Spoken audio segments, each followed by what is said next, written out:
Warning, this podcast has stories of real-life events and true crime that happens every day. These stories may contain adult language and graphic or disturbing details not suitable for everyone.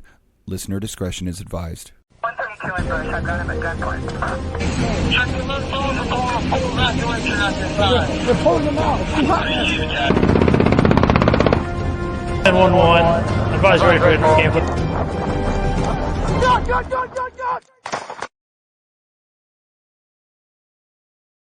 I'm Tom, and Chuck and I are playing tag team because I've had to dip out for some things, and he's hosted the show by himself, and now he has to dip out for something, and so I'm hosting the show by myself. So we're going back and forth. It's just crazy around here. But this week we do have a great guest, and I'm just going to bring him right in since it's just little old me this week.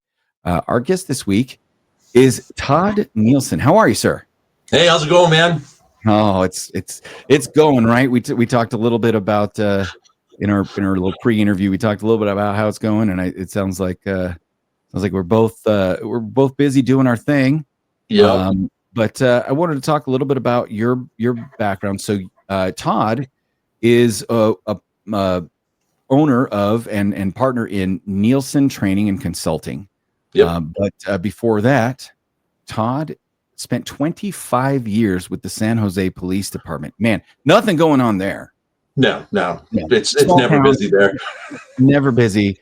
It's nothing. It's not like my old chief had been in a. I think he worked Santa Clara at the time, and there was something that went between the two areas, and it was a running an armed robber, and he's shooting from his motorcycle, and yeah, I mean that's the kind of stuff you get, you know. Yeah. That's pretty normal for San Jose. So I have a story for you that I'd be curious and surprised if you didn't at least know somehow that or weren't tied to this story in some way, shape, or form. I'll get to that in a second. But okay. 25 years with San Jose Police Department, retired in 2015. Is that correct? Yep. Congratulations, 10 years out. Yep. As my dad used to say, you've been in recovery for 10 years. Yes. And during that time, you worked Narco, which one of my favorites, right? So Narco, it's the best. It is hands down the best part of a career, especially in law enforcement, dude. It is hands down the best part of a career. Well, I mean, you've done like critical incident rapid response team, high risk warrant service. That's the other thing I loved about Narco. Like all the SWAT guys, they wanted to go on entries, but how often do SWAT guys ever make entries? Narco, we made entries weekly, all the time. Yep. All the time. If there was no articulatable reason why it was a high risk dope warrant, yep, we didn't call the SWAT team. We geared up and we made our own entries. I kicked more doors and made more dynamic entries as a Narco guy than any of my friends who were SWAT guys in their career. Oh yeah. Dude, it cracks me up because literally we were kind of going through my career and just kind of tallying up some stuff at my retirement, and we came up with just a little bit over 3,000 actual live entries that I've done. See, I'm telling you, and how many of those were in the service of the SWAT team? Oh, I was never on the SWAT team. Correct. So all my SWAT guy friends, they get on the SWAT team. They just bust their butts, do the test, do the OB course, have the SWAT pins pounded into their chest in the locker, whatever, all that stuff. Yeah. You get to wear the little epaulet, shows they're on the SWAT team. Get the little SWAT pin. Yeah. And then get stuck on the perimeter team for 5 years. Yeah. And so now you're on perimeter for 5 years. If there's movement, you might make it onto the sniper element. Yeah. And if you're popular enough, you might make it onto the entry element. Okay, so guys, you're on the entry element now. Yeah, we're on the entry element now. Cool. What was your last entry like? Oh, I don't know. I've never made one. What? Well, it's so true. Every SWAT call on I've been to ended up with either the bad guy surrendering or we gassed him out. Yeah. Oh, cool. All right. I mean, I could have gassed him out. Yeah. I didn't need SWAT to gas the guy out. Yeah. But I mean, the days when the sergeant rode with once they get done gassing everything out, ventilating's the fun part because you got to go break all the windows. Right. You get to play firefighter. Exactly. Okay. So all this, I mean, dignitary protection that you worked one of the assignments that I always wished that I could have worked, which is VICAP, violent criminal apprehension, with fugitive task force stuff. One of my buddies worked fugitive task force. Man, I got to do that as a taste because we didn't have a unit like that. And so when it had to be done, they kind of put together an ad hoc fugitive task force, and the narco guys were always a part of it because we had the plane rides and we had the surveillance. We could follow, we were the SIS. If you had a homicide suspect that you needed to put a 24-hour tail on, we were the people you called, right? Yep. So I got a taste of it, and just that taste, man. Tell me, does the whole meal taste as good as the one bite I got? Dude, the best one ever.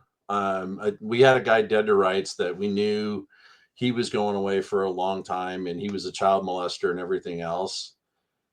When we hit his house, he's sitting at his kitchen table, and there's this knife right on the kitchen table, and I'm like, "Oh, dude, this is it. This is it." And he decides that it's not his day to die, and literally anybody on the team could have pressed the trigger and it would have been completely justified. There's so many legal ways that could have been justified. At that point, he's sitting there with the knife. He's good to go. Yeah. And literally it's inches from his hand. Right. And he twitches, you twitch. Yep, exactly. And the ultimate reality of that whole thing, when everything was said and done, he got 226 years, no possibility of parole. Love it. I love to hear it. Idaho is where I live now is voting on the death penalty for child molesters. I'm down 100%. I mean, we also just approved the firing squad, like you guys in Utah. We approved the firing squad as the approved method if the drugs are unavailable, and the drugs are never available. No. Yeah. So now we'll talk about Nielsen training towards the end, but I wanted to talk a little bit first because I teased this, and I said I would be surprised if you didn't at least know about it. Okay.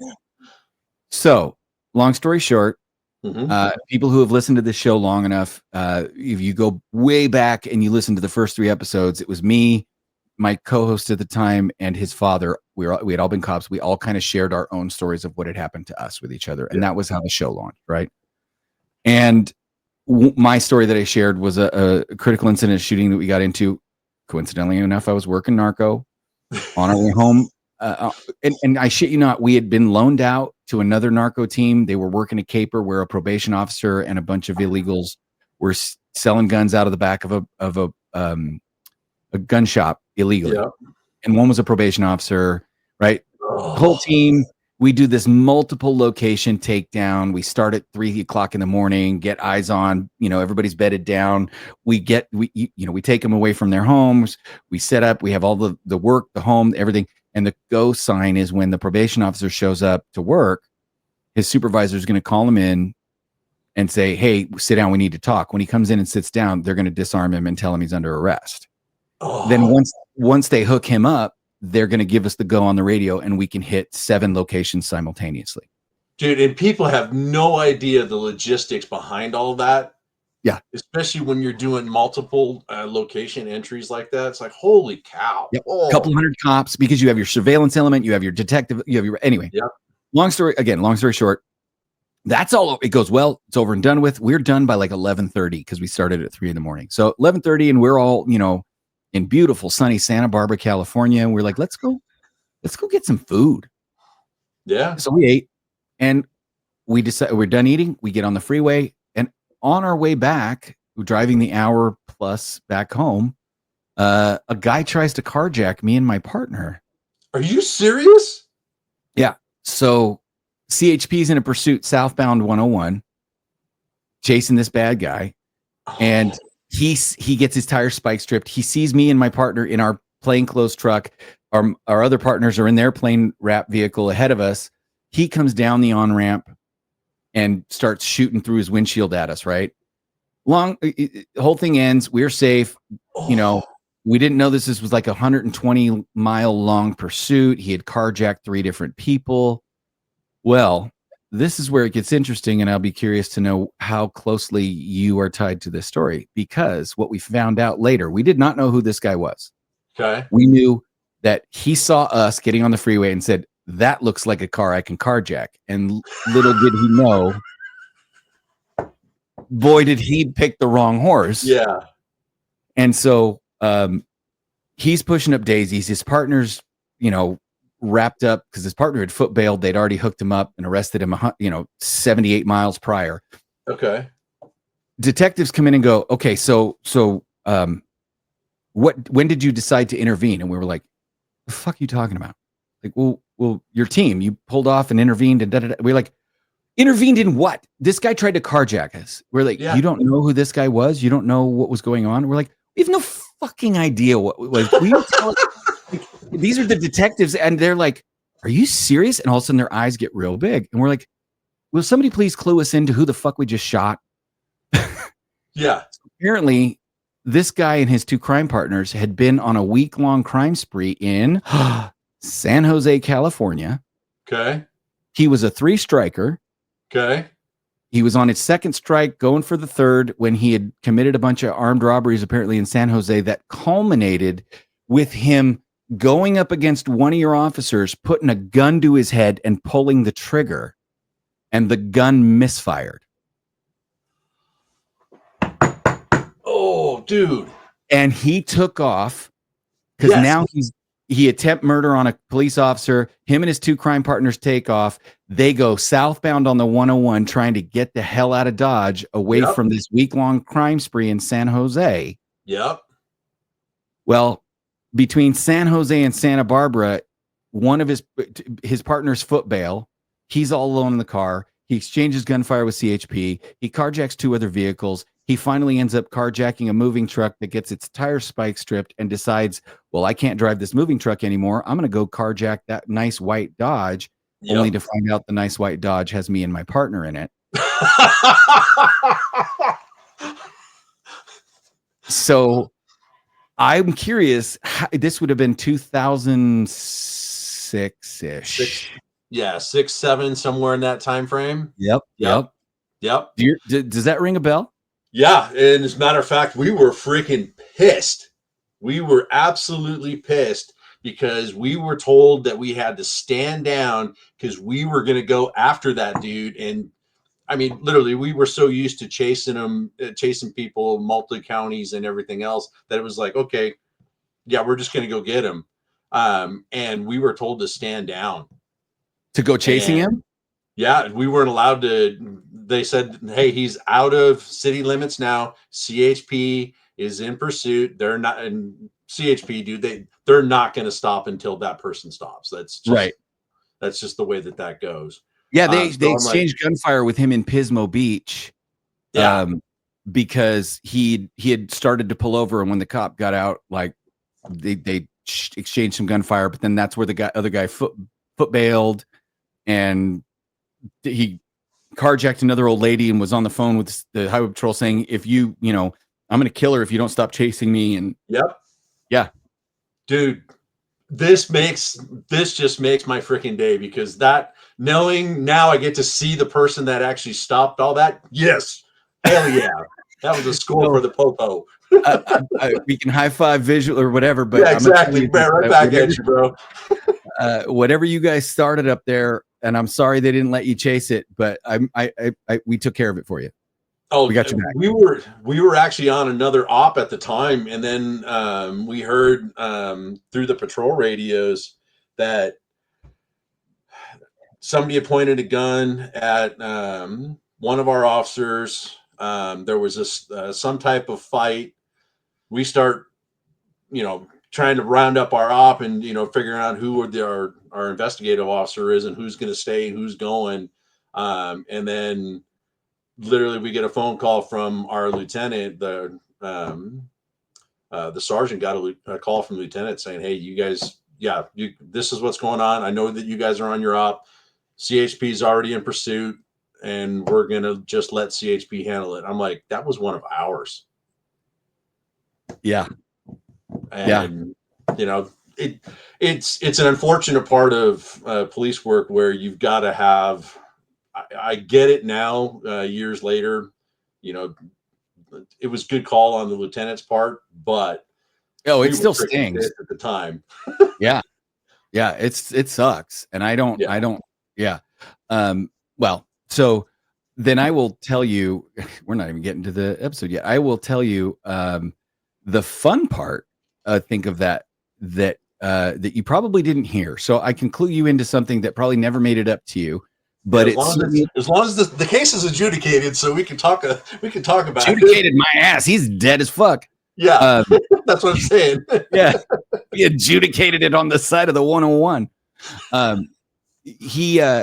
So I shit you not.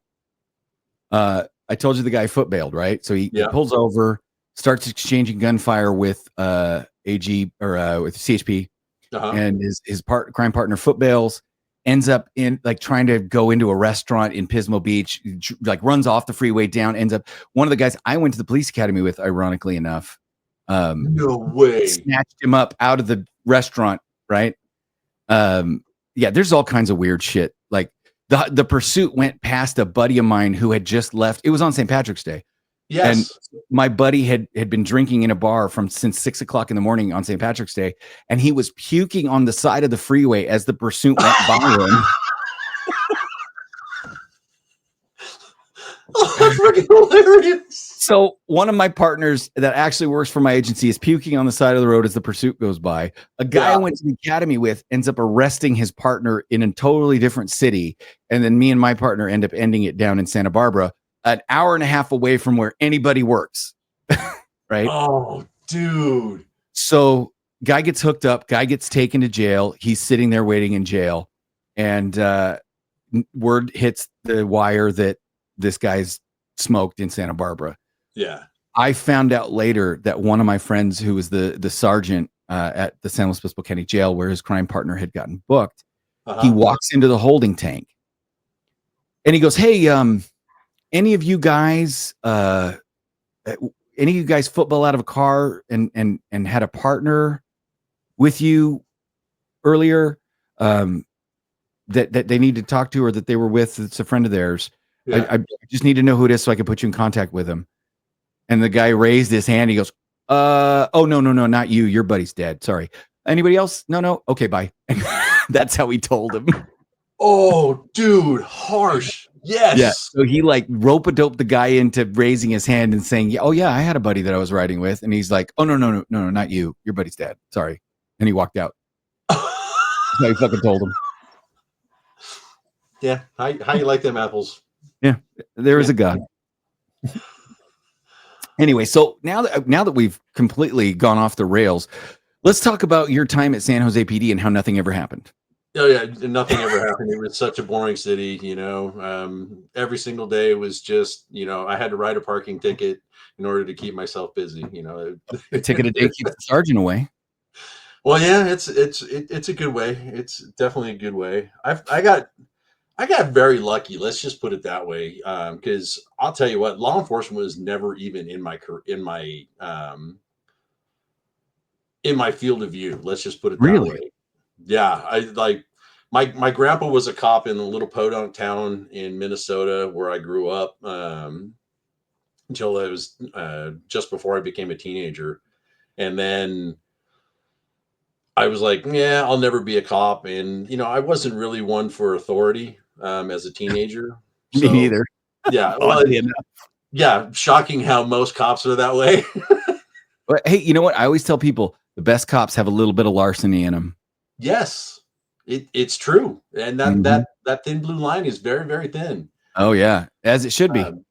Yeah, it cracked me up because the realities were exactly this. I was working at a ski shop and a bike store, and the guy that was my manager at the time, Desmond Casey, he decides that he wants to go be a cop because he wants to fly helicopters. I'm like, okay, cool.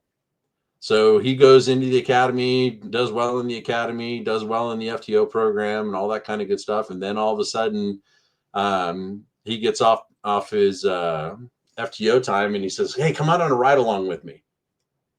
And bro, it was just light your hair on fire, go Mach 12, sign me up, mainline the adrenaline, let's go.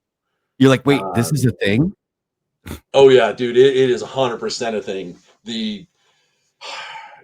I literally I got to experience adrenaline like nothing else. And literally I raced bicycles, the road bikes, from the time I was like 14 until well into my adult life. And screaming 60 miles an hour with nothing but a freaking styrofoam helmet and a couple of pieces of Velcro to protect your body. Right. Those Going bikes are downhill. shit. Yeah, because if you eat shit, you might as well just kiss it goodbye because you're done. Yeah. So that adrenaline, I got so hooked on it that night. And I'll tell you what, I didn't look back. It was okay. What do I need to do? You need a year of college. Okay, cool. Pound out a freaking year of college and went to the police academy, graduated the police academy, and just let's go. So were you hired by San Jose first? Yeah. And did I was actually hired as what was that? Do they have their own police academy, or were you sent to an independent? Well, it's kind of a weird thing. I started out as a reserve. So as a reserve, you go through an academy at night. So I was getting my college credits to get on the police department, going through the reserve police academy. Finished up that, got hired as a reserve. I was there for 5 years, just under 5 years, and then had to go back through another police academy, which at that point in time, we were the very first 100% official San Jose Police Academy. So that made it so that we what was it? When I graduated the academy the second time, I'm trying to get this sun off. Oh no, you're good. It didn't help. Hang on a second. It's all good. All right. We're not live, so we can edit it if we want to. Okay, we're good. So I finished the academy and all that stuff, and because of my reserve background and everything, they're like, "Well, what do you want to do in your career?" I'm like, "Dope. I love all the stuff that goes along with dope because it becomes so technical with your search and seizure, and you have to know all the classifications, and it just became really, really technical, and I dig that kind of stuff. So got into it, and dude, from there, I was one of the what they call they called me the 1 year wonder. Was a drug recognition expert within a year of that time. And you actually went through that you went through all the stuff and there ended up a full-fledged DRE. Yeah. Wow. Nice. I did all the 11.5 and evaluation stuff. I just never did all the for those of you who don't know, sorry, this little inside baseball. Yeah. There was a lot of follow-up. It's not just actually going through the drug recognition expert or the 11.550 drug influence evaluation. Yeah. There's a lot of work that you have to do on the street to have the court then, or to be declared a drug recognition expert. It does come with some bonuses, but I never did those actual, like, it's like a week's worth of field evaluations and every drug classification at X number of times and blah, blah, blah. Right. Oh yeah. Well, and that's the thing. That's the other piece is you've got to have so many arrests in each one of those types of cases and everything too, dude. It's hard. It's really hard. It is not hard. So to know that you did it in the first year of your law enforcement career, dude, that's amazing. Yeah, trust me, it was well worth it. And then they made me an FTO, a field training officer, 2 years in. And I'm like, that's okay, 2 years on the job, 2 years on full time. Oh, got it. Okay. Oh, so how long were you reserve again? I was on for 5 years, but the other part of me being a reserve, I was in the 500-hour club. Right. So you were almost a full-time reserve kind of you were Yeah. doing as many. Yeah. Okay. Yeah. But that's you gained, how much experience did you gain? It was, Oh, dude. Well, you know, in the academy, you've got to play the academy rules and everything else. right. You know, and I'd been on the street. I had been in dope houses. I was kicking doors and everything else as a reserve. And, you know, it was like, this ain't real. Right. This is not how it's really done. And I actually had my TAC officer, he actually told me, he's like, hey, look, take this test like it's at the academy, not in real life. Right. I'm like, Yeah. okay, I figured it out. Got it. Right. Well, so that's the big secret. Like if I was going to, not if, I have passed this advice on to several people as it was passed on to me during the academy. Mm-hmm. If the academy is worth a salt, or your DI is worth a salt, or your academy coordinator is worth their salt, like they will tell you, we are only teaching you the things you need that will get you to pass the knowledge tests to graduate. Yep. 100%. But those things that you take the tests on, those are test questions. Yep. Right. The scenarios that you do in a perfect environment at the academy are scenarios in a perfect environment at the academy. Yes. When you get out onto the street and you get in the car with your FTO, they're going to take your entire 3-ring binder of notes and learning domains that you've gone through for this entire academy, and they're going to throw it out the window, and they're going to start teaching you how to do police work. Yes. That's the honest truth. Yeah. The real job is learned in the training car. Yep. The amount, and I would tell my recruits all this, okay, everything that you learned in the academy, that's a great foundation for knowledge. Now we need to get you the experience. Right. And they're like, what? Well, knowledge is experience. No, it's not. No. It's based on my training, i.e. knowledge, and experience, i.e. I fucking did it. Yep. 100%. Like going to law school doesn't make you a good lawyer. It makes you a good law student. Getting in the courtroom or arguing, and brokering deals and writing contracts, that's what makes you a good lawyer. Yes. Right. The experience of being a lawyer. Same thing with a cop. You can't graduate the police academy and be a good cop. You can graduate the police academy and be a great cadet, be a great recruit, be a great rookie. Yeah. But that's it. It's actually funny because I was the opposite of you. So you went on a ride along and went, what the hell is this? My father, listeners know, he worked for LAPD back in the Wild Wild West. He came on. Yeah. My dad's kit looked just like Adam 12. He had one pair of handcuffs, a revolver, a baton, 2 dump pouches, and a call box key. Yep.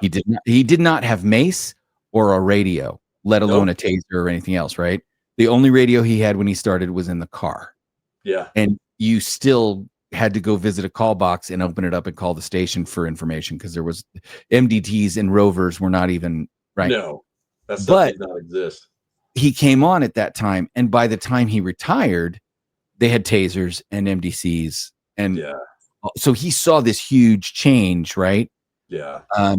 But the one thing that he said never changed was the job is done on the street, right? It's not done in the classroom. Yep. So I grew up with that. I remember being, a kid, and I would go to the West Valley station in LA, and I was working the kit room with my dad, handing out shotguns and radios. I'm like 5-6 years old, handing shotguns. I've been to that station. It's a freaking hopping station. Yeah. So you can imagine growing up with that.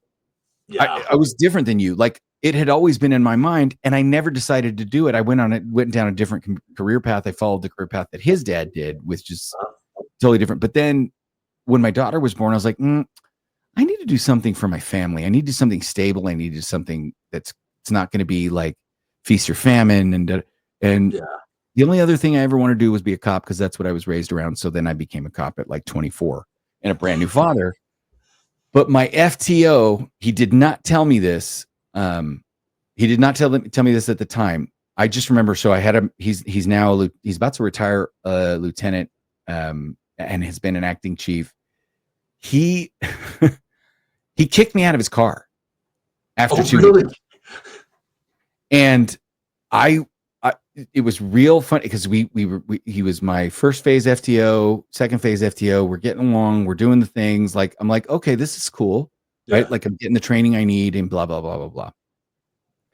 And he at the end of our shift one night, he goes, okay, so next week you have a different FTO. And I went, what? And he goes, I'm going to have to transfer you to a different FTO. And I said, oh, okay. And he goes, no, it's nothing you did. Yeah. I like you too much to evaluate you properly. And I'm becoming friends with you, and that can't happen. Yeah. So he did the professional thing, and he said, I'm starting to develop a friendship with this kid. I can't evaluate him properly if I'm friends with him. Yeah. And so he booted me out of his car and sent me to somebody else. I get out of FTO. I end up on his shift. We work together. And it took him years to tell me that when he handed me off to the next FTO, of course, they had a meeting about me. Yeah. And the FTO goes, all right, what are you giving me? Because he didn't know why he was kicking me out of his car. He's like, oh, he's kicking him out of his fucking car. Now I'm getting this guy, like it's going to be a shit show. Yep. And he goes, all right, what the hell are you pawning off on me, you bastard? And my FTO goes, oh, no, dude. This guy came out of the womb with 2 hash marks. Oh. And it took him, he says, I couldn't tell you that. Your head would have been this big. Oh, yeah. Yeah. He goes, but he says, in your first 2 weeks, I watched you handle a call where you put some 62-year-old man in his place on a DV call. And you and he didn't complain. He wasn't pissed. He didn't go to the station and say, this fucking young kid talked to me disrespectfully. And you fucking shit on that dude. And I was like, what the hell? So I had a very different experience in the sense that when I got into it, I was like, okay, if I'm going to do it, I'm going to do it the way my dad did it. Yeah. And so I came to it with that old school mentality. You sound like you came to it like wild-eyed, like what the hell? So what was the biggest surprise, or the first call maybe that you were like, holy shit, I can't believe they're paying me to do this? I was still a reserve at the time. They we went to a man with a gun call.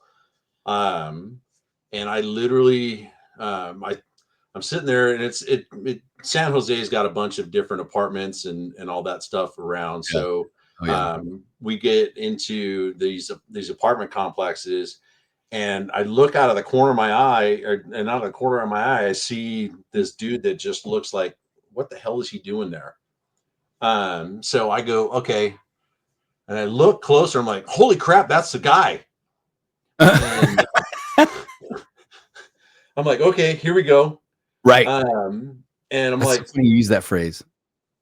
Well, no, it was more like, oh fuck, here we go. But that's the thing. There's a point where you go, oh, this is it. Yeah. Like you go, oh, okay, all right, I know what to do. Yeah. Well, and literally, I go, Tim, who was my training officer at the time. I go, Tim, he's over here. And I look over, and he starts to stand up, and I'm going, oh my God, we're gonna kill this dude right here, right now. Right here, right now. And at the time, I was issued a revolver, and literally, I'd been on the street as a reserve now for maybe 4 nights. Oh my God! I'm literally watching the hammer on my freaking revolver start to come back, and I'm like, "Holy crap! This is it. This is what they talk about." And right. The dude all of a sudden puts his hands up and says, "Yep, it's me. You're looking for me." And I'm like, "Dude, you have no idea how close to killing you we were." But what's amazing to me is, tell me if I'm wrong, and I don't think I am. You had hours to think about that, right? The hammer coming back was slow, and you're like, oh, here we go. This is like you had this dialogue in your head that lasted forever. Yeah. And then when you actually look back on it, it was maybe a half a second before the guy came up. Yeah. Time slows down. Oh, it's 100%. I'll tell you what, that is one of the things that throughout my career, there are so many times it's like, okay, that was like maybe a second. And it feels like an eternity. I mean, you've been there, you know. It's just like, whoa, that was like, Yeah. I had so much time to sit there and think about all this. There was so much information that I processed in that millisecond. And then the next thing you know, oh, wow, that was only a second. Right. You debrief all the thoughts you had, and you're like, I thought this, I was thinking this, I was thinking this, I was thinking this. And they're like, how did you think all of that? You were only, and I have no idea. I just know that that's what happened. Yeah. Like I get when people say their life flashed before their eyes, and you're like, that's a long life to flash, but time slows down. And what I realize is our brains operate on electricity, right? So technically electricity operates at the speed of light or something like that. Yeah. You know, or something close to it or whatever. Electricity is fast. That's all I can say. Yeah. So 100%. if your brain operates on electricity, can you imagine if your brain just goes, all right, full speed ahead, boys, and it ramps up to what it's capable of as far as speed wise? Yeah, I'm guessing it could access a lot of information in a very short span of time. And time would seem to slow down. Yeah. Well, and it's funny because like, and I teach this in classes now, what the physiological effects are of being involved in an armed encounter. The auditory exclusion. Dude, that's a freaking trip. Right. Oh, and then the elevated heart rates, Yep. the possibility of Loss of urinating motor or skills. defecating on yourself. Yep. Dude, it's just crazy when you sit there and think about how our bodies process all this information and how quickly we actually process it. Oh, well, so, and not to take it back to what we just talked about, but I guess I'm going to anyway. My partner who was in the passenger seat in that incident I talked to you about, we were still in the car when he pulled, like we were shot it out through our car windows, right? I went out the driver's side door and took a position to cover and was ready to cover for him so he could get out the car. Yeah. And I was expecting him to come out my driver's door. The next thing I know, he comes down over the bed of the truck and lands to my right. Well, that means he went out the window that he had just shot out of the truck. So he goes out, right? So he goes out the window towards the bad guy and then climbs over the top of the truck and lands on the opposite side of me. Okay, no problem. That's what he chose to do, right? Wow. We get re-interviewed and I told them, yeah, so I came out my door. He comes over the truck bed and lands to my right. The SWAT guys get interviewed. Yep. One cop comes out and they didn't know we were cops. They thought we were dirtbags because remember, we were in the truck. My wife cried when she hugged the Santa Barbara County SWAT guy that didn't shoot us. Oh, dude. She's like, thank you for not shooting my husband. Right. Yeah. So he comes out. They all say, everybody gets interviewed, says, boop. So we're in the van. So my partners, the guys who weren't involved in the shooting, go up to the detective that's driving us the hour and a half back home after we've been interrogated for 12 hours. And he goes, hey, listen, we were going to drive him back to the station ourselves. And he goes, nope, I have orders that I have to drive him back. And he goes, well, we were going to drive him back. And he holds up like a 12 pack. And the detective, I won't name his name, from an unknown agency that was, an undetermined agency that all he said was, that van's really dark back there. I can't see shit. Yeah. So as we're driving back, we're talking. Finally, it's been hours since we've been able to speak or even see each other. Yeah. And what people don't know is the two partner officers get separated. They don't get to be together. Yeah. No. And you get read your rights, and like it's scary. Like it's very it's the most surreal experience as a cop to go through it as a suspect. But yes, we're in the van, we're on our way back, and I'm talking about the experience. And I talk about and then you drop down next to me because there was a joke that instead of he carried the same Beretta I did. We both had the 96. Okay, and his gun was at slide lock, and I could have just given him a mag, but instead I handed him my gun. And then went back into my car to get another gun, right? The stuff you do, whatever. Yeah. So we were laughing about that. And I said, yeah, but when you landed next to me over the truck bed, he goes, what are you talking about? I'm like, well, you came over the truck bed and you landed. And he goes, no, I went out the door. And I'm like, dude, you went out the window and jumped over the truck bed and landed next to me. And he goes, oh shit. And I said, what? And he goes, is that why those fucking detectives asked me the question of how I got out of the car like 6 times? So during his interview, they asked him, how did you get out of the car? And he kept saying, I got out the driver's door like my partner.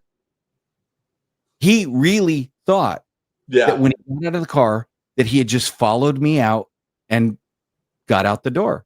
Yeah. And yet everybody else that was witnessing it testified or gave a statement that they saw him jump over the truck bed. No recollection of it. None. No, none at all. Yeah. None at all. It's that level of like mind fuckery. Why do you think cops are oftentimes really messed up after a critical incident, guys, listeners and boys and girls? Your mind can play some serious tricks on you in a critical incident. Oh yeah, dude. And it's crazy how you can remember it one way and your partner who's with you can remember it completely different. Mm-hmm. How many times have we heard the story? How many rounds did you fire? I don't know, 2 or 3. No, you fucking mag dumped, reloaded, and then fired half a mag. Oh yeah. I did what? Yeah, you mag dumped, reloaded, fired 6 more rounds. Yeah. That's not 2 or 3. Yeah. Oh, okay. Yeah. See this magazine that's got your badge number and it's marked number 1, 2, or 3, or 4, or whatever it is. We found this on the ground at the crime scene. Oh, that is mine. Oh yeah, I guess that is mine. Okay. So now you're full time, right? Yep. And how do you end up? Well, just guide me through. What are your favorite moments? I mean, you've had such a storied career. You've had so many different assignments. What are the most memorable things for you in working? I mean, you've worked, apprehension. You've worked narco. Yeah. You've worked, In all honesty, my and it sucks to say this because one of our officers had to die for it. At the time we called it Metro, and what had happened is we took our street crimes unit and our narcotics unit and kind of put them together to make Metro.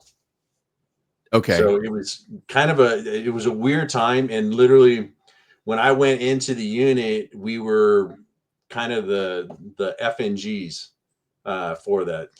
Good old George Dub. Yeah, there's a pic for those of you listening. There's a picture of our esteemed guest Todd with good old W. Yep. So I'm just gonna show some highlights from your career as you're talking to our visitors. So go ahead. So we were and literally teams were butting heads. Like, no, we're going to be uniformed. No, we're going to be plain clothes. No, we're going to be in marked cars. No, we're going to be in unmarked cars.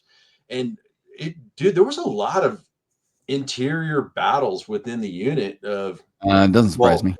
And it's totally, and I'm going into it going, dude, I'm Metro. I don't give a shit.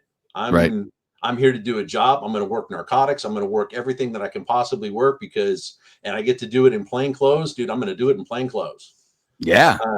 And then Jeff Fontana got killed. And it was amazing how our team became kind of the focus team because we were gathering intel. We were already doing surveillances. We were already doing narcotics entries and everything else. So they literally just turned us loose. Right. Granted, it helped that 3 of the sergeants that we had in the unit at the time were all prior homicide detectives. Oh, well, that doesn't hurt. No, that definitely did not hurt. And then we also had our lieutenant at the time was a homicide detective. Oh. So the planet, the moons, and the stars and everything were in a perfect alignment. So for 12 days, bro, 12 days. You had the greatest unit in the history of your department. Oh, hell yeah, bro. We literally went 24/7 kicking doors. We did. So we had, let's see if I can remember all the numbers. We had 8 teams, 42 guys. On average, we were hitting a house every 3 hours. Wow. For 12 days straight. And of course, the majority of them are no-knocks. The majority of them were endorsed for night service. So whatever the time was did not matter. So, I mean, dude, literally, you want to talk about making a unit cohesive. Right. That'll bond you real quick. Oh, yeah. And we had no choice. Because everybody, didn't matter what team you were on, team 1, 2, 3, 4, 5, 6, 7, whatever it was, we had to work with other teams because, a couple of guys had to rack out. They had to get a couple hours sleep. Yeah. we're pulling guys from this team. Team 2's getting 2 guys. Team 4's got 3 guys. Team 6 has got 4 guys. Okay, yeah, Right. let's go hit it. And you have a unit, and if you have to rearrange teams, you rearrange teams because people got to sleep. Yeah, well, exactly. And it literally came down to we had guys that would, okay, go sleep out in your UC, go sleep in your car for 2 hours. We'll page you when it's time for you guys to come back in and come back to work. Or if something major happens or we develop something, we'll let you know. Right. Dude, and 12 days, bro. It was freaking light your hair on fire, go Mach 12, and we just kicked ass. But that's what we live for. Yeah, well, I'll tell you what, if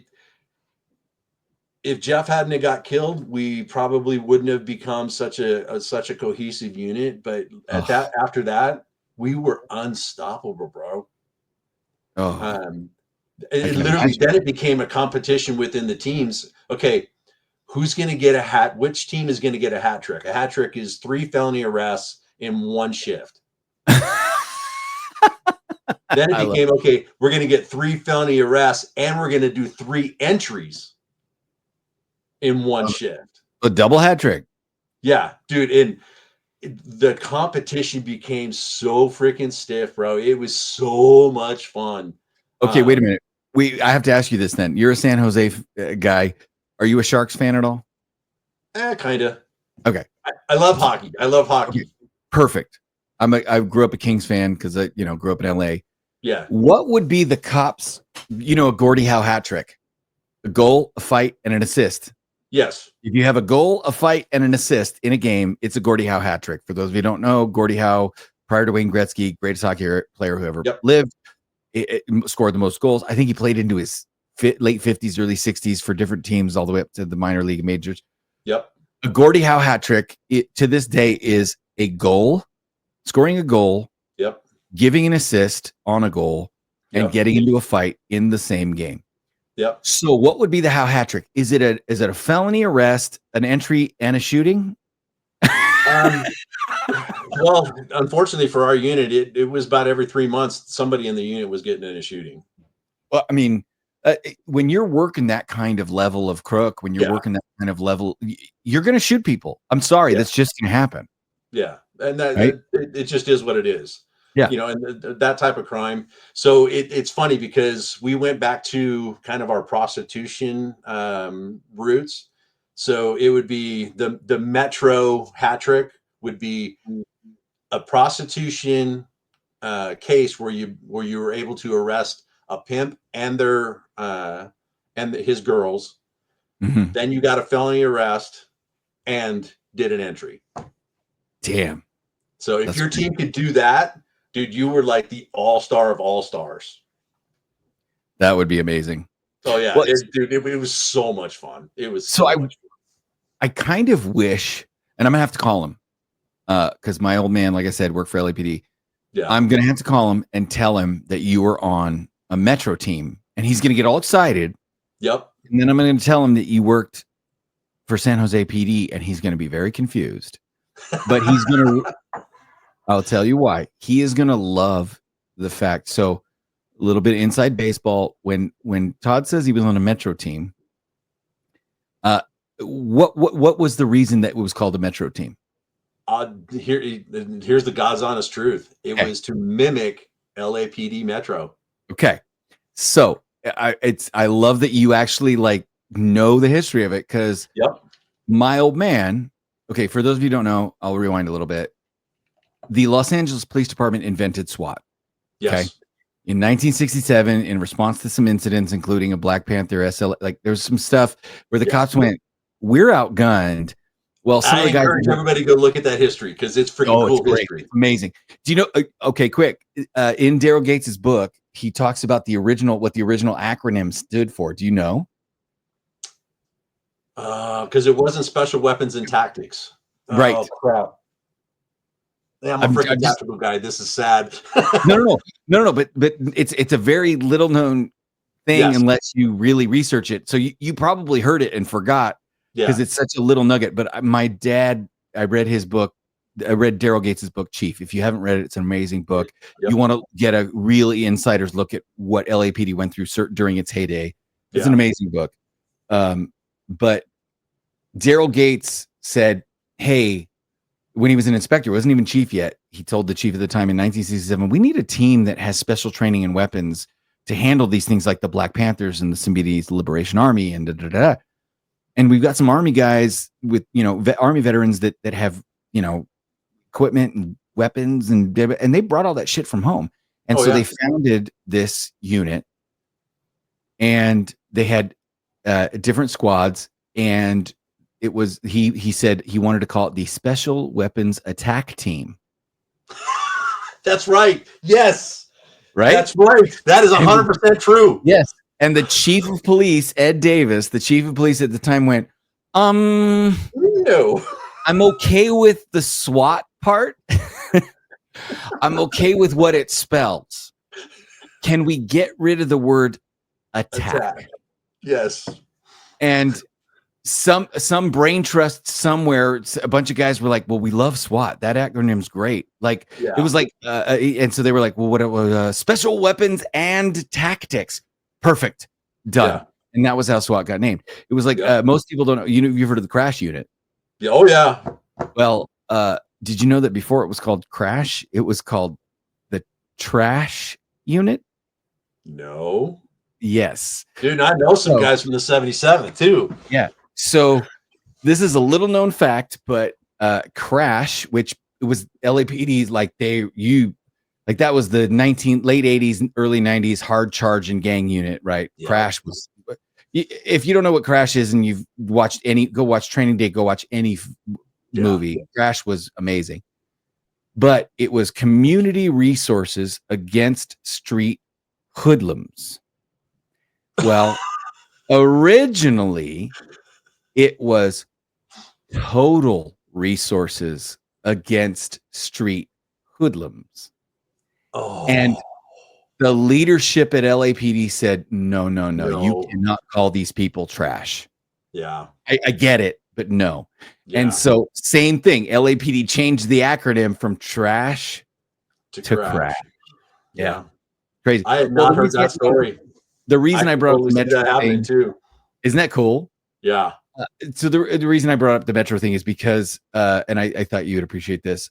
My old man had and was one of in 1970. So SWAT started in 67. Metro followed soon after. If you don't know what Metro is, they were cops in uniform driving plane wrap cars around LA. And every night they would call in and find out what area they were supposed to work the next day. The next day they would go to that area. They did not respond to radio calls. All they did was drive around in a plane car in uniform and jack people. Yep. Literally just proactively jack people. They would tell you, this is the problem in your area, go solve it. Yep. This is an area known for vehicle burgs, go solve it. It ended up with phrases like the LAPD Metro's beat and release program. I've heard that before. Yes. Right. So as I say this stuff, I just want people to understand. So my dad came on the job. He was a student, like a cadet, ex-police explorer from 67 to 69 or 70. Went to college, got his degree, joined the police department in 71, and started patrol in 72. And by 76, he was in Metro. Oh, and so, dude. So that was in its heyday. Yeah. So my old man worked LAPD Metro from like 76 to 80, I think. Oh. Yeah. I thought you would appreciate that. And so heck yeah. I completely appreciate that you tell me that San Jose said, oh no, we're just calling it Metro because that's what we're doing. Yeah. It's just so cool. Yeah. And after the Fontana incident too, it was like, like I said, we were so unstoppable that it didn't matter what the crime was. If there was an area, hold on, you got to tell our listeners, because I have to stop you. Most of our listeners we're California people. Tell them what the Fontana incident is. Okay, Jeff Fontana, he was a police officer. He had literally, it was his fourth or fifth night off of field training. So he like his fourth or fifth night on his own, and he went to go make a vehicle stop and kind of lost. As near as we can tell, he kind of lost his orientation as to where he was and didn't put Mhm. out his traffic stop, and stopped Deshaun Campbell, who jumped out of the vehicle right away and shot him, and got a lucky shot and put it right into his head and killed him right there. Right. And so Yep. unfortunately, a lot of law enforcement policies and procedures come out of tragedies Yep. or atrocities. The Newhall incident, Yeah. where officers died with empty shell casings in their pocket, taught us that how you train is how you'll fight, right? Yep. And so they stopped telling cops at the academy to put the shells in their pocket and clean up and all that stuff, right? Like, Yeah. so what did we learn from Officer Fontana? Well, there were a number of things that we learned because of his incident. Our unit learned a bunch of different entry techniques, and some of the stuff that we were using was not effective. Mhm. But then our patrol division, what they learned from all that is how important it is to know your location, Mhm. broadcast your location, Mhm. and that's when we really proactively started making sure that the GPS on our vehicles was functioning so that we could at least track where the vehicles were. Mhm. There was even talk about getting GPS locators put into our radios for our patrol division so that we could track at least where the radio was. So if if the patrol officer has their radio, then Mhm. there's pretty good likelihood that we're going to be able to find them. Because literally how we found out about it was somebody called and said there's a police officer with his lights on in front of my house, and he looks like Mhm. he's laying on the ground. Ugh. And so That was the if you 911 had an call. FTO, if anybody listening to this show right now working in law enforcement had an FTO that pulled the car over to the curb, you're working, it's past midnight on Graves. Your Yep. FTO curbs the black and white or tells you to curb the black and white. As soon as you curb it, he turns off the ignition, blacks out the car, and then looks at you and says, "I've just been shot. Where the hell are you?" Yep. If you've ever experienced that from your FTO, Officer Fontana is one of those reasons. Yeah. Yeah. And I literally, I've done that with every single one of my recruits. I cheated. My dad told me that was the trick. He goes, "Son, I'm telling you right now, every time you pass a street sign, read it and then look at the number underneath it. You better know what street you're on and what block you're in at all times." I was like, Yep. "Why?" And he goes, "At some point, your FTO is going to pull over and go, 'I've just been shot. Where the fuck are you?'" Yep. And if you don't have the right answer, he's going to make you get out. He's going to make you run back to the street sign, and he's Yep. going to start driving away. And you're going to have to run to catch up to the car to get Yep. into it to go back on patrol. So Yep. know who you are at all times.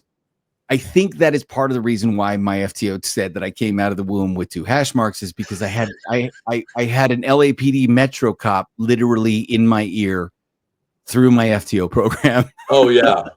Hands down. Guaranteed, man. Yeah.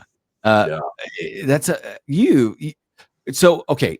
So first of all, we're running out of time. I can't believe this. It's already like it's been an We hour. can And go over if you need to, bro. I'm good as long as the well, listeners here's want the to thing. I hear. want to talk about Nielsen, but I also I would love to invite you back because I know Chuck, my co-host who works for LAPD, Yeah.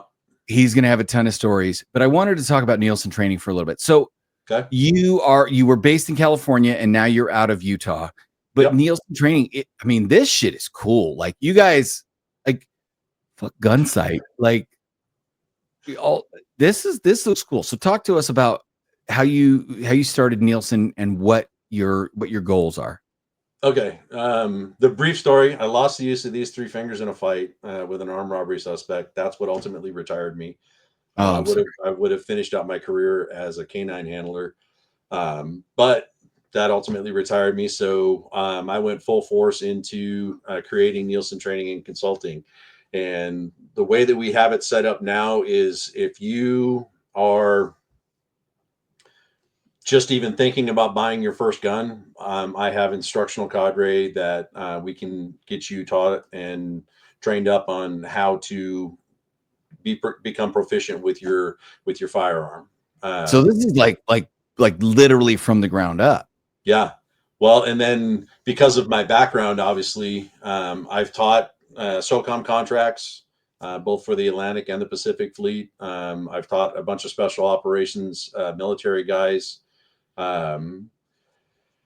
It's been kind of fun, and literally I've traveled all over the United States training up special teams guys, special teams units, whether it be a security team, a private military contract team, military special operations, law enforcement special operations.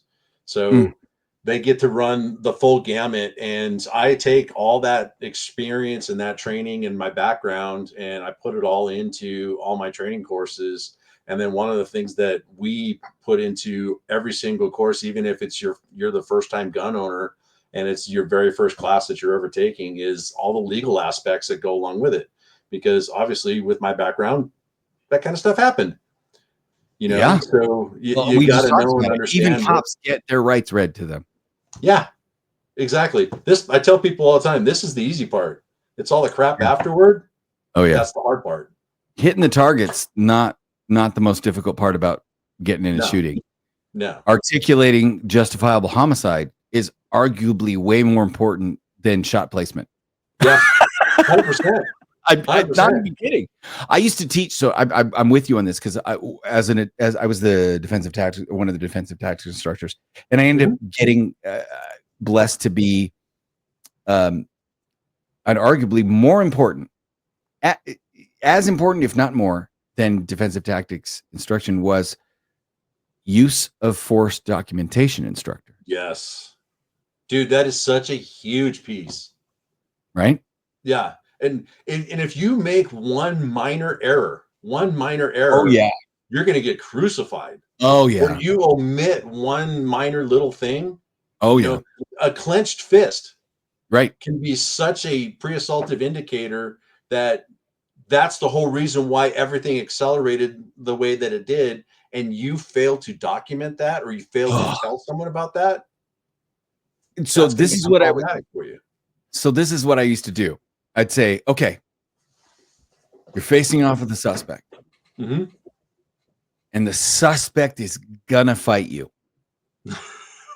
And they go, yeah, okay. Now I've got my class. They're in. I'm like, the suspect is gonna fight you. You know he's gonna fight you. Yep, I'm in. And you decide to preemptively, before he makes the first move, to literally go an arm shoulder lock takedown, which to the untrained eye tends to look like a clothesline. Oh yeah, it does. And there's a funny story about that later, but you essentially, to the general public, clothesline someone out of nowhere onto the ground, knock the wind out of them, roll them over, and cuff them up. And they're like, okay, I'm with you. I got it. Yeah. And I've got it. Yeah. Yeah. I go, why? Why? And they go, well, because I knew the fight was on. Okay, great. I know what the fight was on means. I've been to the academy. I've been through FTO. Yeah. What does that mean? Well, I knew he was going to fight me. How? Well, he looked like it. What did it look like? Yeah.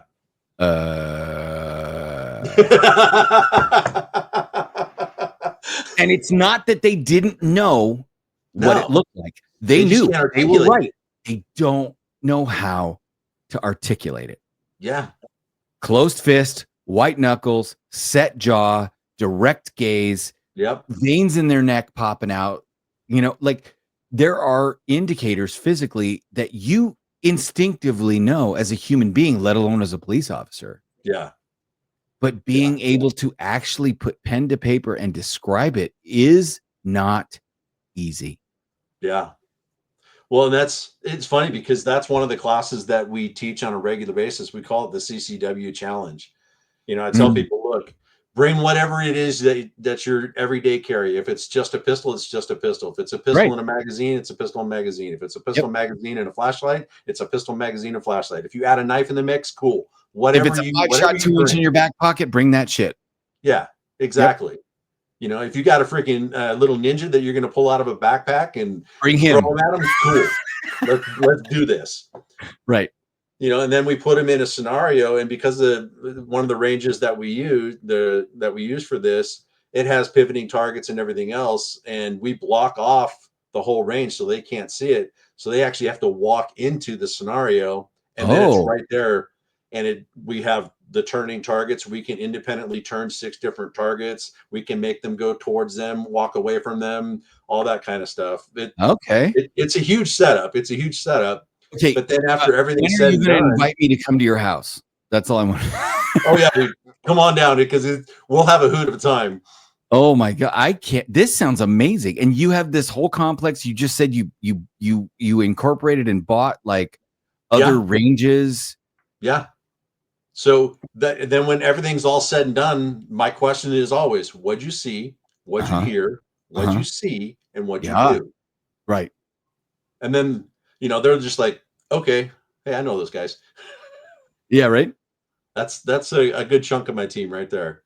I love that. I love that Yeah. photo. So, but that's important. You know, what did you see? What did you hear? What did you do? What did you know? You have 5 senses. You have more than 5, but long story short, you have 5 senses plus. Engage them all and paint the picture. Yeah. Well, and a lot of times I'll ask the students, the target will turn and face them, and it's obvious it's an armed encounter type situation. And I'll ask them, so why did you put rounds down range? Mm-hmm. And then the first thing that they'll always say, well, he had a gun. Mm-hmm. Okay, cool. And I look at him and I lift up my shirt and I go, I got a gun. Can you shoot me? Right. Well. Tell me, let's think this through a little bit. What was happening? What was your thought processes? And then all of a sudden the gears start spinning and they're like, oh, okay. Oh, it's not that simple, is it? No, it is not. No. Well, it's like for you guys on the one that you and I are pretty related on. Right. Cousins. Your pre-assaultive indicator was, hey, a bullet just came through our glass. Right. That's a pretty clear picture. Yeah. But what if it's subtler? What if you paint the picture? So here's another one for you. I used to talk about like I would read a report and sometimes I would review them, and somebody would like, I delivered a closed-handed strike to the face.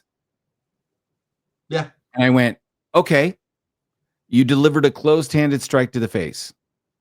Demonstrate what a closed-handed strike to the face. And they would go, well, I closed my hand and I struck him in the face. For those of you not listening or not watching on YouTube, I am closing all 4 of my fingers, then curling my thumb, turning it, and then using what do you call this, Todd? It's a fist. It's a fist.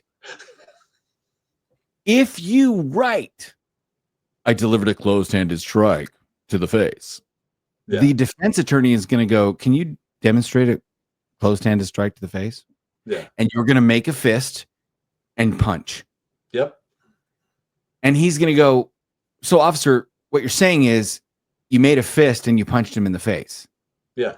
And you're going to go, well, and he's going to go, no.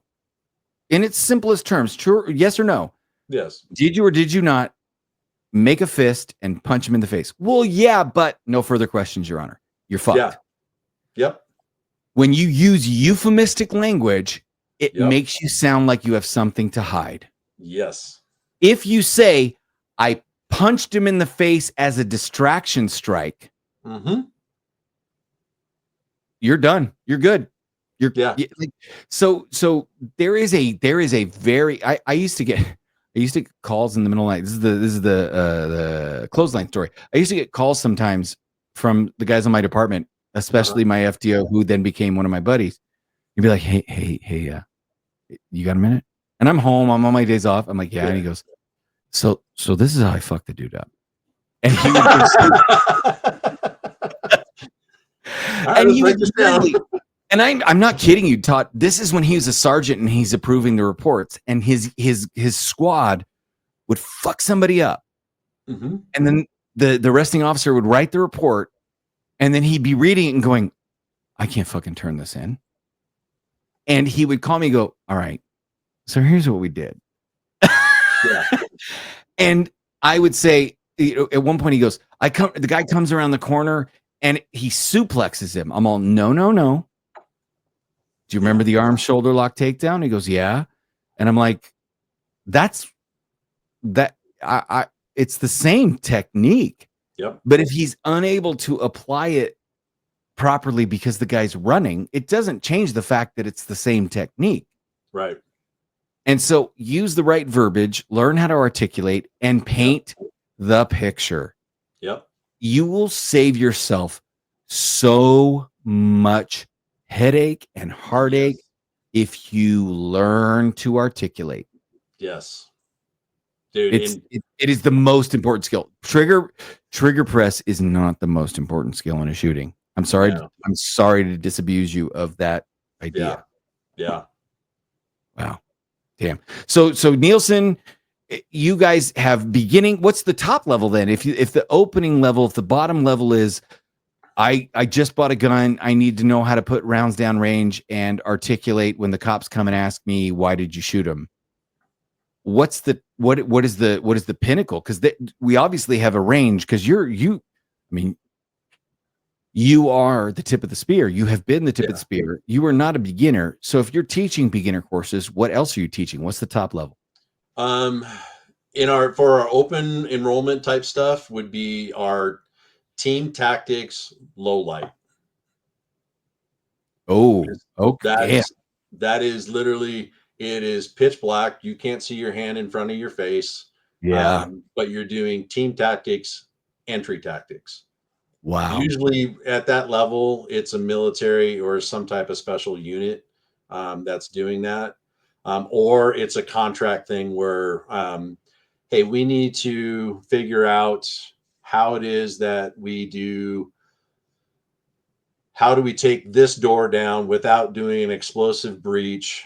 Can we use a hydro ram? Can we use, all that kind of stuff, going through all the stuff. Yeah. Here's the sad part. That's our current website, and we are changing everything. It's literally going to be changed in about 2 weeks. Oh, I'm telling you right now, it's the same deal with our website. I just paid the update on it, and I'm like, damn it, I should have just not paid it and switched to a different provider. So I get you. Yeah. But you have rifle carbine courses, tactical shotgun courses, pistol courses. I love this. You have a mental preparations course. Yeah. This is huge. And it's funny because that piece right there, that primarily is a contract type course. And a lot of it, I just started I'm on a board now that we just started a 503c that we're just waiting until the end of September to get our 503c status, where it's called Battle Forged. What we're doing is we're helping officers, first responders, and military with adjusting to their life with PTSD. Right. Because it's not, there is an adjustment. Right. It's not temporary and it's just going to go away. No. That's stuff that's just going to pop up regardless, and we had down here in Utah, we had 2 officers get killed last week at a department that is less than 10 guys. Ugh. So 20% of their department is gone. Right. That's insane. And if you don't think, okay, so imagine if you and 9 of your friends that like to go out together, went out and one night 2 of them died. Yeah. How bad would that fuck you guys up? Yeah. Exactly. Ugh. Damn. Well, I think people should, so they can get you at Nielsen Training, Nielsen training.com. Yep. Like I said, nielsentraining.com. You'll see it across the screen. But you guys have really created something cool, I think, because I've not seen people offering some of the courses that you guys are offering, which I really dig. Yeah. And I would super be interested in talking to you about maybe attending some of them at some point. Dude, come on down. We'll have a hoot of a time. I will absolutely. Well, clearly we're going to have a hoot of a time, but let's also have some fun on the range. Oh yeah. But you guys, seriously, check this out. It's nielsentraining.com. And if you think your department's training you enough, you're wrong. Oh yeah, 100%. I mean, I was a defensive tactics instructor. I taught defensive tactics. I taught arrest control. And I'm telling you, I didn't get enough time to train you. Yeah. I asked for more. I said, can I train them more? And the department said no. And I said, can I train them more? And they said no. And I said, can I train them harder? And they said, no, they'll get hurt more. Yeah. They are not. If you think your department is providing you with enough training, you are wrong. Yeah. Well, it's just a real quick story. The whole reason why I started Nielsen Training back in 2005 was because I wasn't getting enough training for the things that we were doing, and I had to pay for it somehow. Right. So it was literally, okay, I'm going to use my experience to train other people, and then I'm going to take that money and I'm going to put myself into more training courses. So I've got probably $70,000 or $80,000 worth of my own money that I spent on training for the police department, which is the equivalent of like a semester at USC. Yeah. Yeah. Pretty much. You guys, so check them out. Todd, can we have to have you back when Chuck is here. I just want to come to Provo and hang out, let alone throw some rounds down range, but I also want to make sure you come up to North Idaho and I actually would love for you and your cadre, if I can arrange for you guys to come up and do some like actual training with our department for school stuff, active shooter stuff, that would be amazing. Oh, absolutely. But I appreciate talking to you, man. It's been some of the most fun I've had on an episode in a long time, especially because we're law enforcement cousins now. You're my cousin. Oh, hell yeah, dude. How it is. We've been on an incident together. We've been on an incident. It was a week apart, 200 miles apart, but we were on an incident together. I'm hip. I'm hip. I love it. And I had no idea coming into it, but I love that for us. Yeah. So I really appreciate you coming on. I would love to have you back. But as always, I told you this before, we want to have our episodes dedicated to someone. Oh, and dude. Yeah, we're at that part. Well, here's the reality. During my law enforcement career, I've lost 12 of my friends throughout different agencies that I've worked with or that I had some type of involvement with. But the last one that was near and dear to me was a guy by the name of Dave Acosta. Dave Acosta had a training company of all things called Fight Back Nation. And what he did was he actually had a counter active shooter training program that he would go into schools and help teach the teachers not only how to run, not only how to hide, but how to fight back and disarm these active shooters. Mm-hmm. And after he died, it kind of sat stagnant for about 2 years. And over the last 3 years, we've been rebuilding it. And now we're just chugging hardcore, full speed ahead, training. Let's see, we just trained 278 teachers 2 weeks ago. Finished up training 278 teachers at a charter school here locally in Utah.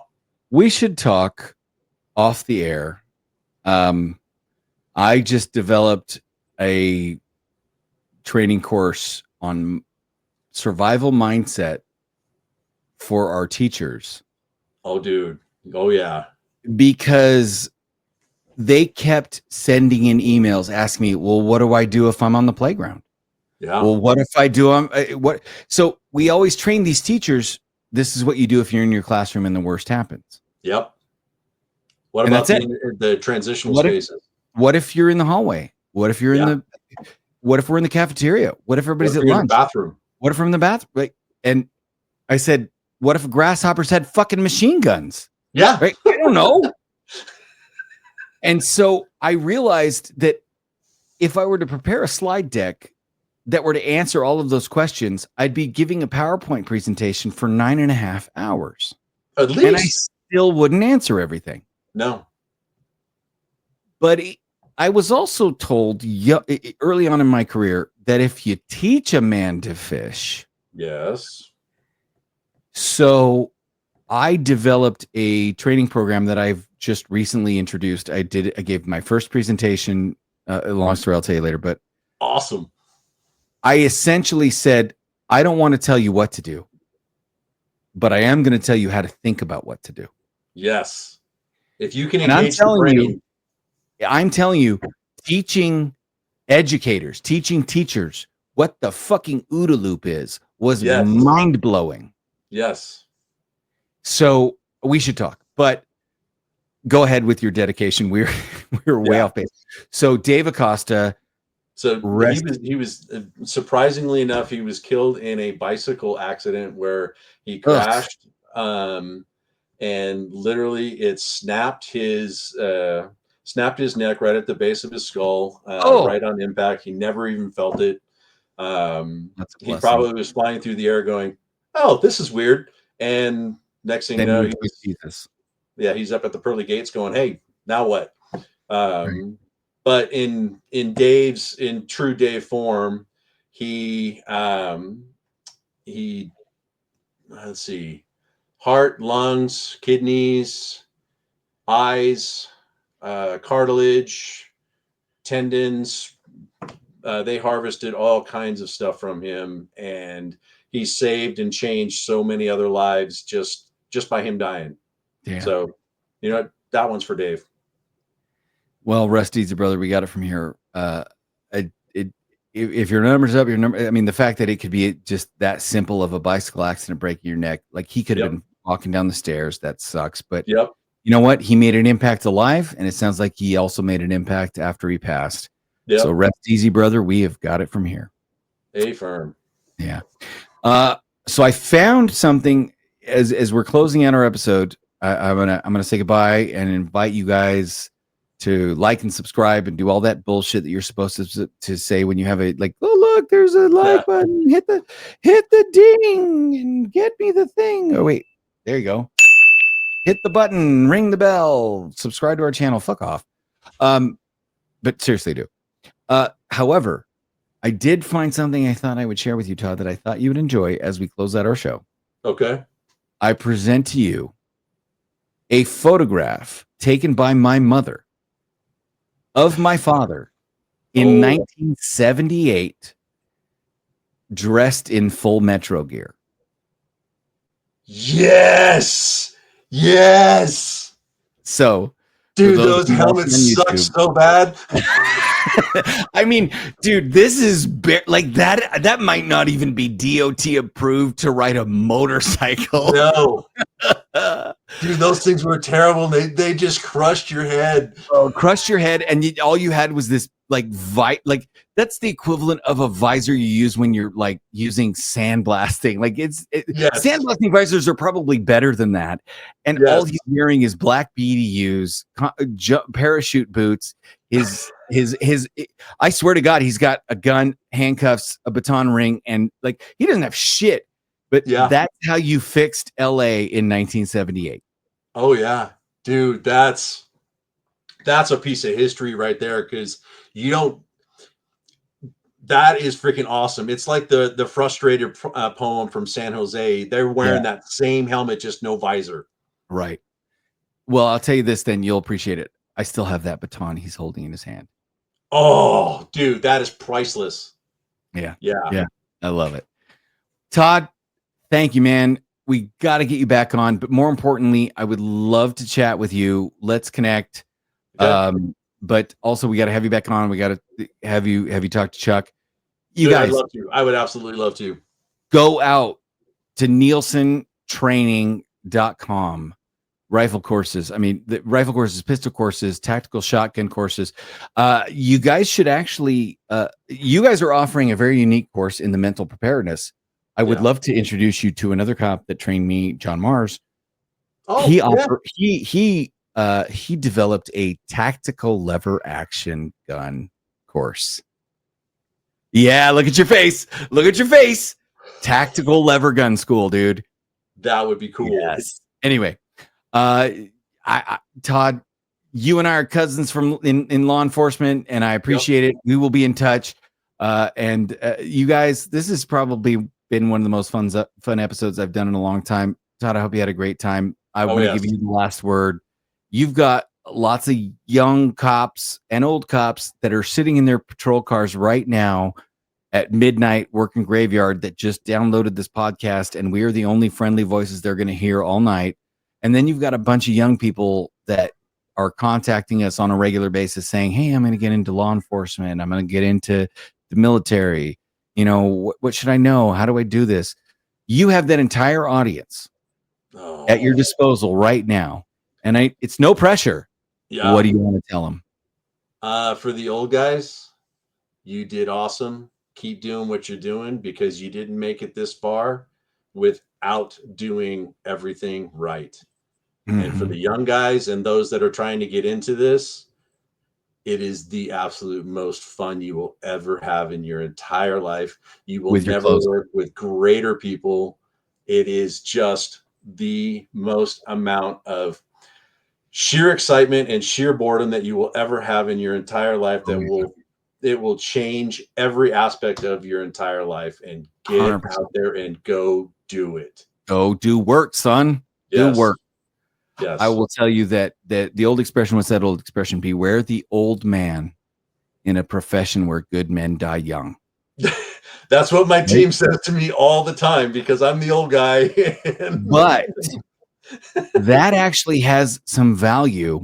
Yes. From what you're talking about, because I want to tell all the young guys that have heard that expression throughout their career and have gone, yeah, I'm going to be that guy. Well, then fuck you. Go out and get the training to be the old guy. Yeah. Because if you think your department's giving it to you, they're not. No. You want to be the old guy with the gray hair that everybody looks at and goes, what the fuck do I do, Big Sarge? Yeah. Go train yourself. Yeah. 100%. 100%. Todd, again, thanks for coming on. And to our listeners, if you want to get on the show, we're looking for correction officers, we're looking for nurses, we're looking for, it's not just cops, it's not just veterans, it's not just firefighters. If you deal with human misery for a living, we'll talk to you. We've talked to correction officers, we've talked to ER nurses, we've talked to lots of different people. I would love to talk to some of the dispatchers, the voice on the radio that gets you through. Yes. If you take boys and girls out on the street, take care of your dispatchers. Yes. It's not as easy as you think. No. And stop sending them dick pics when they're, Yes. When a new female dispatcher shows up, stop sending her dick pics. She doesn't care. Right? No. And if you want to get on the show, you can absolutely do that by emailing us at booking.warstories@gmail.com. Or more importantly, producer Dylan likes to use LinkedIn. So you can visit us on LinkedIn and look up War Stories. You can find us there. You can always find us on Facebook, YouTube, Instagram, all of that stuff. Once again, we do Locker Room Live almost every Wednesday, unless there's nobody available, where we get together and you get me and my partners giving you the police military kind of view on what the shit's going on in today's world, including some transgender asshole shooting up a school or a Catholic church today, which, what the hell? So go get your training, follow the show. We'll be happy to provide you with terrible advice that will get you through your law enforcement career, hopefully without making you an alcoholic. Todd, you're my cousin in law enforcement, and I appreciate you, brother. I'm gonna send you my contact details as soon as we get done. Sweet. And until our next episode, come home with your shield or on it.